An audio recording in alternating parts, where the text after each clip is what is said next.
park is a testament to the raw beauty of the wilderness, offering a serene escape from the hustle and bustle of daily life. We then travel to the unique desert landscape of Joshua Tree National Park in California. Here, campers can marvel at the park's namesake trees and take advantage of exceptional stargazing opportunities under clear, dark skies.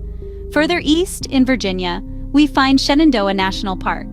Nestled in the Appalachian Mountains, the park offers stunning vistas from the famous Skyline Drive and ample opportunities for hiking and wildlife spotting. Finally, we reach the Pacific Northwest and Olympic National Park in Washington. This diverse park offers coastal camping, rainforest exploration, and even glacier-capped mountains, truly a microcosm of America's varied landscapes. With each campsite offering a unique slice of America's natural beauty, the decision is yours to make. Where will your next adventure take you? Camping isn't just about pitching a tent and roasting marshmallows. It's about immersing oneself in nature and reaping the therapeutic benefits it offers.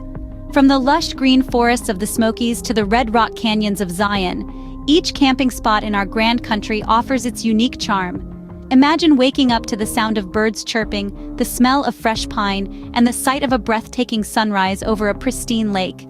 That's the tranquility nature offers, a soothing balm for our busy lives. Camping is more than an adventure. It's a form of therapy. It's a chance to disconnect from the digital world and reconnect with our roots. It's about appreciating the simple things, like a starlit sky or a campfire's warmth. So here's an invitation to embrace the great outdoors, to find peace in nature's embrace, to let the wilderness stir your soul. Whether you're a seasoned camper or a novice exploring new territories, the serenity of nature awaits. So pack your camping gear, venture out, and let nature be your guide.